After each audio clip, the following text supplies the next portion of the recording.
দেবদত্ত বলে কোনো একজন ব্যক্তি আছেন। সেই দেবদত্তকে আপনি 30 বছর আগে মুম্বাইতে দেখেছিলেন, আজকে এখানে কলকাতায় তাকে হঠাৎ দেখলেন এখানে, আরে এই তো সেই দেবদত্ত। কিন্তু সেই দেবদত্ত যুবক ছিল, আজকে সে বৃদ্ধ হয়ে গেছে। সেই দেবদত্তর চুল কালো ছিল, আজকে তার চুল সাদা হয়ে গেছে। সেই দেবদত্ত বম্বেতে ছিল, এই দেবদত্ত কলকাতায় আছে। সেই দেবদত্ত 30 বছর আগে ছিল, এই দেবদত্ত আজকে আছে। এত তফাৎ, কিন্তু আমাদের বুঝতে অসুবিধা হয় না যদি কেউ বলে এই তো সেই। আমরা সঙ্গে সঙ্গে বুঝে নিই। আমরা বুঝি যে বম্বে আর কলকাতাটা বড় কথা নয়, ব্যক্তিটাই বোঝাচ্ছে। 30 বছর আগে আজকের কথাটা বড় কথা নয়, ব্যক্তিটাই বোঝাচ্ছে। সে যুবক ছিল, বৃদ্ধ হয়েছে, এটাও বড় কথা নয়। সে দেখতে অন্যরকম ছিল, এখন বৃদ্ধ হয়ে গেছে, সেটাও বড় কথা নয়। বড় কথা হচ্ছে সেই একই ব্যক্তি, এইটুকু বোঝাতে চাইছে। এরকম কথা আমরা বলি না, আমরা বলি এই তো সেই। তার মানে যেগুলো আদার differences, we live them out. আমরা সবকিছু বাদ দিয়ে শুধু ব্যক্তিটাকে ধরছি। কেউ যদি বলে এই সেই কি করে হবে, ও তো he was young, this is an old man, বলে আরে তুই বুঝছো না, আমি ওল্ড অ্যান্ড ইয়াং এর কথা নয়, মুম্বাই আর কলকাতার কথা নয়, তখন আর এখনকার কথা নয়, মানুষটা একই। এইবার ঠিক তেমন তত্ত্বমসি, দিস ইজ ইম্পর্টেন্ট, এইটা হচ্ছে চরম অ্যানালিসিস। তত্ত্বমসি ওই স্বয়ং দেবদত্ত, ওই সেই, এইরকম একটা সেন্টেন্স। আমরা যেগুলো মার্জিনাল সেগুলোকে বাদ দিয়ে ঈশ্বর সর্বব্যাপী, আমি অল্পব্যাপী, এটা বাদ দিলাম। ঈশ্বর সর্বজ্ঞ, আমি অল্পজ্ঞ, এটা বাদ দিলাম। বাদ দিয়ে আমি চৈতন্য, ঈশ্বর চৈতন্য, ওইখানে এক হয়ে যাচ্ছে। এটা কি করে হচ্ছে এবার আমাদের দেখতে হবে। এখানে বলে ত্বম পদার্থ শোধনা, আমার নিজের মধ্যে এনকোয়ারি করতে হবে। আমি আসলে কি? আমি কি এই শরীরটা, নাকি এই মন, নাকি শরীর মনের একটা সমষ্টি, নাকি আর কিছু? এইখানে অদ্বৈত বেদান্তে যেগুলো আমি অনেক সময় বলি, লোকে অনেকে শুনেছে, দৃগ্দৃশ্য বিবেক, পঞ্চকোশ বিবেক, অবস্থাত্রয় বিবেক, মান্ডুক্য উপনিষদে, তৈত্তরীয়তে আছে দৃগ্দৃশ্য বিবেকে, অনেক রকম টেকনিক, প্রক্রিয়া, সেইগুলো এইখানে আসছে।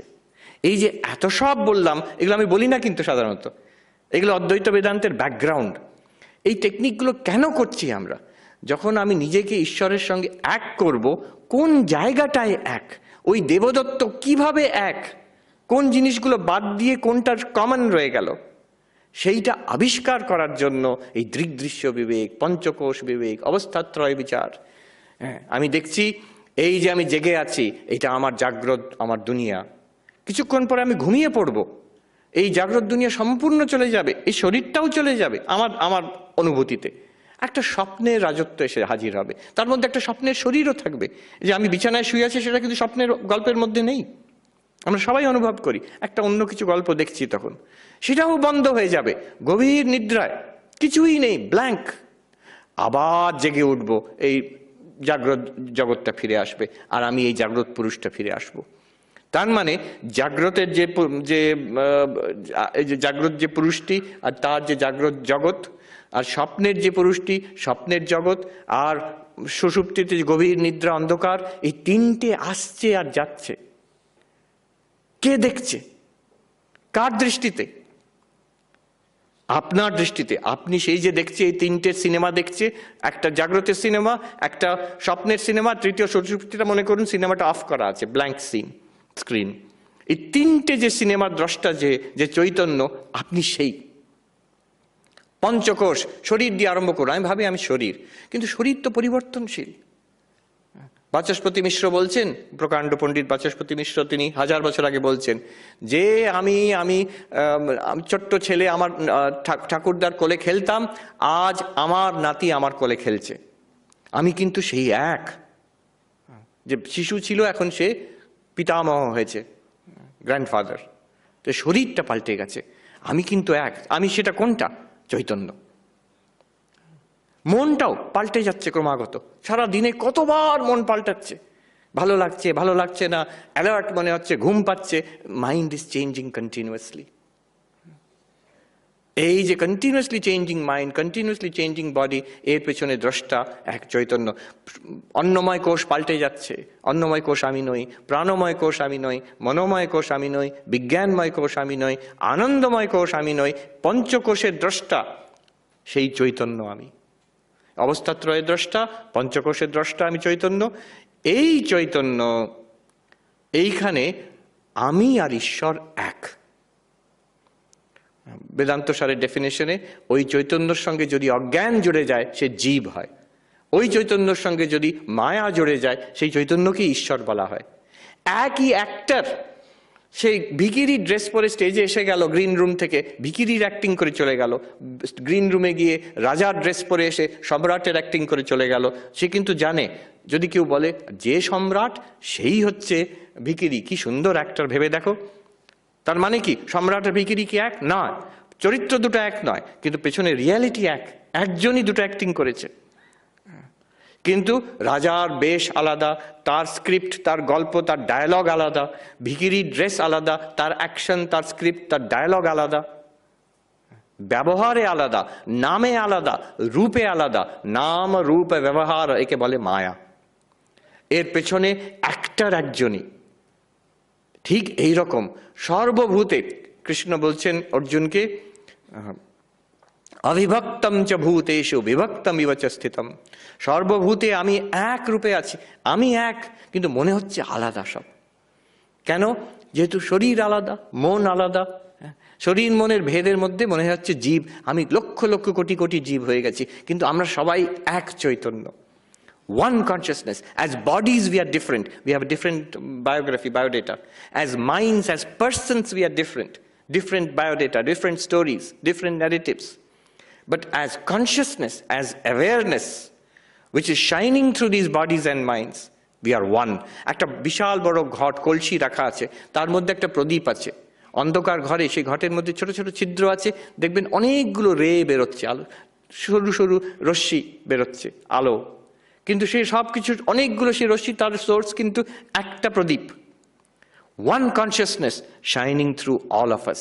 This is the meaning of তত্ত্বম আসি। আমরা নিজেকে বিচার করে যখন দেখব আমি এই শরীর নই, এই মন নই, শরীর মনের দ্রষ্টা চৈতন্য আমি, সেই চৈতন্য হচ্ছে তত্ত্বমসির মানে। এই চৈতন্য কিন্তু সারাক্ষণ আছে, যার জন্য আমরা দেখতে পাচ্ছি, যার জন্য আমরা শুনতে পাচ্ছি, যার জন্য আমরা আনন্দ পাচ্ছি, যার জন্য আমরা দুঃখ পাচ্ছি, সারাক্ষণ অ্যাভেলেবল। ঠাকুর সেই উপমা দিচ্ছেন যে কাপড় কাচে, ওয়াশারম্যান, ধোপা, তার একটা সে পাথর পেল, একটা হিরে আসলে, কিন্তু সে জানে না। সে ওই পাথর দিয়ে কাপড়, নোংরা কাপড় ঘষছে। তার মনে হলো এটা কি, দেখতে তো অন্য পাথরের থেকে আলাদা। সে গিয়ে জিজ্ঞেস করলো তার বন্ধু, যে ভেজিটেবল সেলার, তাকে, আচ্ছা এটা তো দারুণ ব্যাপার, এটা তুমি কত টাকা দেবে এর জন্য? সে বললো এটা বেশ চকচকে পাথর তো। সে জানে না। সে বললো আমি তোমাকে 10 টাকা দেবো। ভাগিস 10 টাকায় বিক্রি করলো না, আরও একজনকে জিজ্ঞেস করলো, আরেকজনকে জিজ্ঞেস করলো, যে যত জ্ঞান আছে সে বলছে আরো বেশি টাকা দেবো, এটা বেশ দামি মনে হচ্ছে। শেষে যে জহরি, যে হিরে চেনে, তার কাছে যখন নিয়ে গেল, সে বললো এই এত বড় ডায়মন্ড আমি তো কখনো দেখিনি, তোমাকে 1 কোটি টাকা দেবো। সেই 1 কোটি টাকা পেয়ে সেই যে ধোপা, তার সব যে সাংসারিক দুঃখ কষ্ট সব মিটে গেল। সেই যে ডায়মন্ড তার কাছে সারাক্ষণ ছিল, তার ভ্যালু সে জানতো না, সেটা ব্যবহার করে যাচ্ছে, সেটা কাপড় ঘষার জন্য ব্যবহার করে যাচ্ছে। ঠিক তেমনই সেই ডায়মন্ডটা আমাদের কাছে আছে, এখনই আছে, সেটা আমরাই আসলে, আর সেটাকে আমরা ব্যবহার করে যাচ্ছি। কিভাবে ব্যবহার করছি? এই যে দেখছি, শুনছি, ভাবছি, দুঃখ পাচ্ছি, কষ্ট পাচ্ছি, ভয় পাচ্ছি, আনন্দ পাচ্ছি, জেগে আছি, স্বপ্ন দেখছি, ঘুমিয়ে পড়ছি, এই সব কিছুর পেছনে এক Chaitanya, that diamond. When you appreciate it for what it is, তাহলে সেই কোটি টাকা কি করে পাবো? জহরির কাছে নিয়ে যেতে হবে। জহরি কে? স্বামীজি, ঠাকুর, উপনিষদ।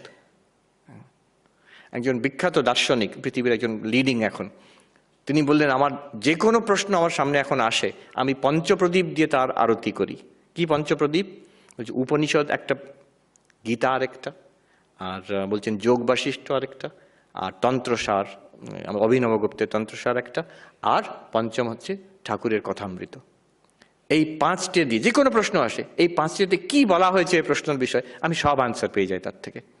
পঞ্চপ্রদীপের আরতি করি আমি যে কোনো দার্শনিক প্রশ্নের। এই চৈতন্য আমাদের মধ্যে আছে, জহরি আমাদের চিনিয়ে দেয়। জহরি কি বলবে, উপনিষদ কি বলবে? তত্ত্বম আসি। এই অনন্ত চৈতন্য তুমি, তোমার যে চৈতন্য তুমি দেখছো, আমি যে চেতন, অসন্দিগ্ধ, there is no doubt about it, কেউ সন্দেহ করে না। এই যে undoubted consciousness, it's also the infinite consciousness. Infinite মানে শরীরের জন্ম আছে, মৃত্যু আছে, তুমি চেতন, সেই চেতনের জন্ম মৃত্যু নেই। মনের মধ্যে দুঃখ আসে, কষ্ট আছে, গ্লানি আছে, সেই চৈতন্য সেটাকে প্রকাশিত করছে। চৈতন্যর দুঃখ কষ্ট গ্লানি নেই, তোমার দুঃখ কষ্ট গ্লানি নেই। তখন আমরা বলতে পারবো ঠাকুরের মতন। ঠাকুরকে জিজ্ঞেস করছেন হরি মহারাজ, আজ কেমন আছেন মশাই? ঠাকুর বলছেন এখানে কষ্ট, খেতে পাচ্ছি না, ক্যান্সার। হরি মহারাজ বলছেন আপনি তো মহানন্দে আছেন দেখছি।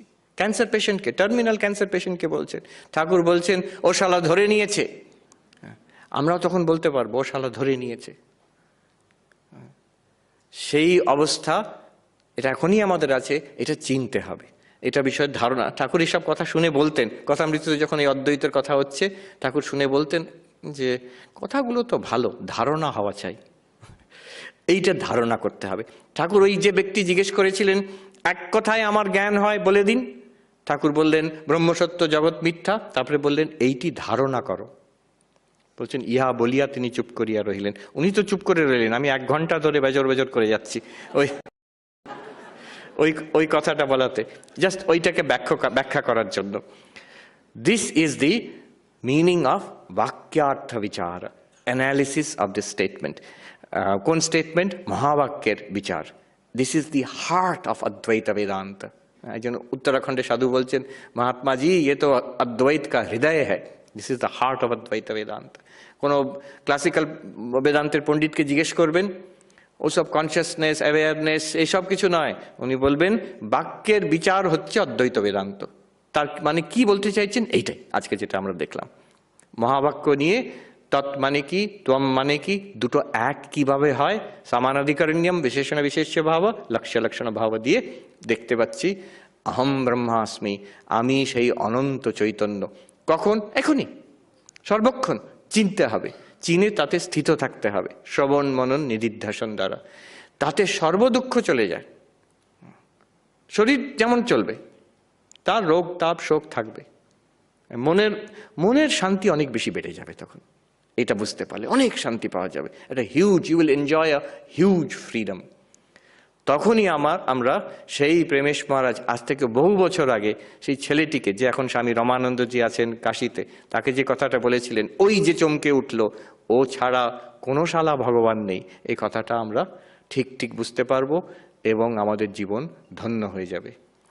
আমি ঠাকুরমা স্বামীজির কাছে প্রার্থনা করি যাতে সেই জ্ঞান আমাদের জীবনে উদয় হয়, আর তার বেনিফিশিয়ারি আমরা হই এই জীবনেই। তাকে বলে জীবন মুক্তি। এইটা লাভ যাতে আমাদের জীবনে হয়, এটা মনুষ্য জীবনের উদ্দেশ্য, মনুষ্য জীবনের সাফল্য আমাদের এটা যাতে হয়। বিশেষ করে মায়ের কাছে, শ্রী শ্রী মায়ের কাছে, তার কাছে আমি প্রার্থনা করি। ওম শান্তি শান্তি শান্তি। হরি ওম তৎসৎ। শ্রীরামকৃষ্ণার্পণমস্তু।